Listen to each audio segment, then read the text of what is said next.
Bismillahirrahmanirrahim. Assalamualaikum warahmatullahi wabarakatuh. Ila hadratin Nabi Mustafa Sayyidina Muhammadin sallallahu alaihi wasallam wa ala alihi wa ashabihi wa azwajihi wa dzurriyyatihi wa ahli baitillah lahumul Fatihah. A'udzu billahi minasyaitonir rajim. Bismillahirrahmanirrahim.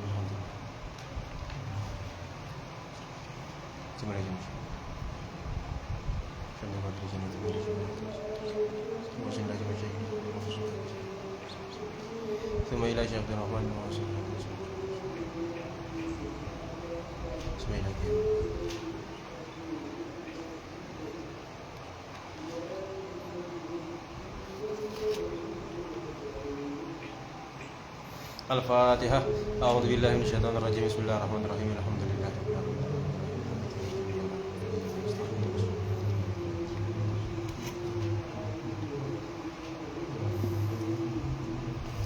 Alhamdulillahirabbil alamin. Wassalatu wassalamu ala asrofil anbiya wal mursalin sayyidina Muhammadin nabil qasim amin wa ba'du. Rabbi shrah li sadri wa yassir li amri wa hlul 'uqdatam min lisani yafqahu qawli. Allahumma arinal haqqa haqqan warzuqna ittiba'ahu wa arinal batila batilan warzuqna ijtinabah. Radina billahi rabba wa bil islami dina wa bi sayyidina Muhammadin nabiyya wa rasula wa bil qur'ani imama ma ba'd. Bismillahirrahmanirrahim. Kita lanjutkan kajian kita. Sekarang masuk ke dalam bab kelima. Lebih tepatnya sekarang kita akan membahas tentang al-fadhul murakkab. Ini pembahasan lanjutan. Kalau semisal teman-teman ingat di pembahasan lafadz waktu itu, entah beberapa hari yang lalu itu, kita membahas tentang lafadz atau kata, yang mana kata tersebut dibagi menjadi dua. Ada kata yang mufrad atau tunggal, kemudian ada lafadz yang murakkab atau kata yang majmu'. Nah, dalam logika saya ingatkan kembali bahwa yang dimaksud dengan kata mufrad atau kata yang tunggal itu adalah kata yang dia itu memiliki makna tunggal. Jadi fokusnya itu ada pada makna, bukan pada jumlah kata yang tersusun di situ. Misalnya kata rumah sakit. Nah, meskipun di situ tersusun dua kata, tetap dia itu dikatakan mufrad atau tunggal. Kenapa? Karena di situ mengandung satu makna saja. Berbeda halnya dengan dengan murakkab atau yang majmu'. Majmu' disebut majmu' dalam logika itu karena di situ terdiri dari konsepsi dan juga disertai dengan justifikasi atau penilaian. Karena di situ ada penilaian, maka dia disebut murakkab. Nah, sekarang kita lanjut di pembahasan murakkab karena yang mufrad sudah kemarin itu. Bismillahirrahmanirrahim. Kata majmu' atau lafadz murakkab itu nanti dibagi menjadi dua. Ada tolab atau bisa dibilang tuntutan. Kemudian yang kedua adalah khobar atau informasi, berita. Nah, kata tolab ini sendiri bisa kita pahami sebagai kalimat yang menunjukkan adanya tuntutan untuk merealisasikannya atau untuk direalisasikan. Sementara khobar atau berita, informasi itu adalah kalimat yang di situ menunjukkan adanya kalimat yang di situ memiliki kemungkinan benar dan salah. Jadi khobar disebut khobar, informasi disebut informasi karena di situ terdapat kemungkinan benar dan salah, atau di dalam kalimat tersebut mengandung benar dan juga salah. Boleh jadi benar, boleh jadi salah, begitu. Nah, tolab itu sendiri nanti dibagi menjadi tiga. Ada doa atau permohonan, kemudian ada amar, perintah, dan yang terakhir nanti ada iltimas atau ajakan. Nah, doa sebagaimana definisi yang sudah umum diketahui, bahwa doa itu adalah kalimat yang mana di situ terdapat tuntutan dari atasan ke bawahan, kira-kira begitu. Contohnya adalah seperti misalnya doa kita kepada siapa? Kepada Tuhan misalnya. Dan seterusnya, doa-doa secara umum lah. Nah, itu disebut doa karena di situ terdapat permohonan dari bawahan ke atasan. Dari sesuatu atau seseorang yang statusnya itu lebih rendah ke status yang lebih tinggi. Beda dengan amar. Kalau amar ini sebaliknya, ada tuntutan dari atasan ke bawahan. Misalnya perintah Tuhan ke kita, berpuasalah kalian semua, misalnya begitu, itu disebut perintah. Kenapa? Karena itu muncul dari sosok yang statusnya itu lebih tinggi kepada sosok yang statusnya lebih rendah. Nah, kemudian yang terakhir adalah iltimas. Iltimas ini ajakan, yaitu kalimat yang menunjukkan permintaan pada seseorang yang statusnya itu sederajat, sama. Misalnya seperti kalimat ayo kita bereskan tempat ini misalnya. Jadi di situ tidak ada kemudian status atasan atau bawahan, enggak. Jadi statusnya itu sama, sederajat. Nah, catatan pentingnya adalah terkait dengan tolab ini, baik doa ataupun amar ataupun iltimas, permohonan, perintah dan ajakan, 3 kalimat tersebut itu adalah 3 kalimat yang mana kita tidak bisa kemudian menyalahkan 3 kalimat tersebut.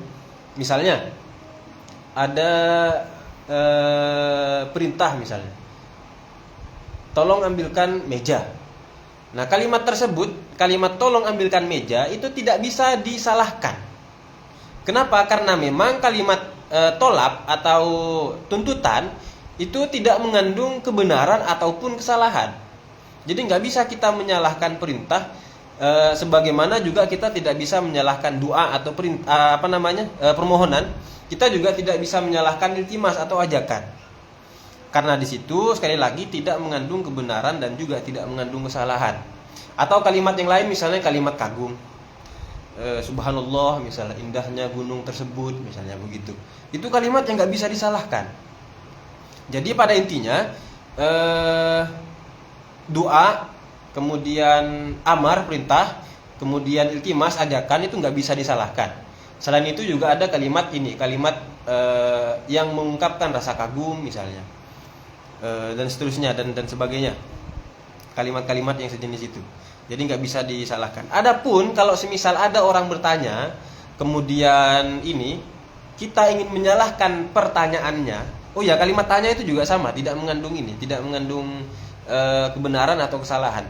Kalau memang misalnya ada pertanyaan yang keliru, maka sebenarnya yang keliru itu bukan pertanyaannya, bukan pertanyaan sebagai pertanyaan, tetapi yang keliru adalah asumsi yang dibangun, yang itu menjadi dasar dari pertanyaan tersebut. Misalnya, kenapa kok Indonesia itu tergolong negara yang minat bacanya rendah, misalnya begitu. Nah, itu adalah pertanyaan yang bisa kita persoalkan, dalam arti bisa kita cari benar atau salahnya, bukan karena atau bukan dari pertanyaan itu sendiri, tetapi dari asumsi yang dimiliki oleh si penanya. Artinya kita bisa telusuri dari mana penanya tahu bahwa Indonesia ini misalnya memiliki minat baca yang rendah. Jadi yang perlu ditekankan di sini adalah yang salah, yang keliru, yang bisa kita cross check, yang bisa kita kritisi itu bukan pertanyaan itu sendiri, tetapi asumsi yang melatar belakangi pertanyaannya. Nah, kira-kira demikian. Kenapa sih misalnya Pak Jokowi itu jahat, misalnya begitu. Nah, kalimat tersebut sebagai pertanyaan itu nggak bisa disalahkan, karena memang tidak mengandung kebenaran juga tidak mengandung kesalahan. Yang perlu dikoreksi, yang perlu dikritisi, yang perlu cross check kembali adalah asumsi yang dibangun di balik pertanyaan tersebut. Dari mana dia tahu kalau Pak Jokowi itu misalnya buruk, misalnya begitu. Nah, itu yang perlu dikoreksi. Nah, kemudian yang menjadi fokus di dalam logika ini bukan kata atau kalimat tolak, bukan yang tuntutan ini, bukan. Yang menjadi fokus dalam logika itu adalah kalimat khobar atau berita, informasi. Nanti pembahasan tentang khobar, tentang informasi ini akan dibahas lebih panjang di pembahasan tentang qodiyah atau proposisi. Nah, di situ dia. Kemudian catatan yang lain terkait dengan pembahasan kita kali ini adalah bahwa karena khobar atau berita itu memiliki atau mengandung benar atau salah, maka yang menjadi tolok ukur benar atau salah adalah kesesuaian antara pernyataan dengan kenyataan. Misalnya ada kabar itu kan, kabar bahwa misalnya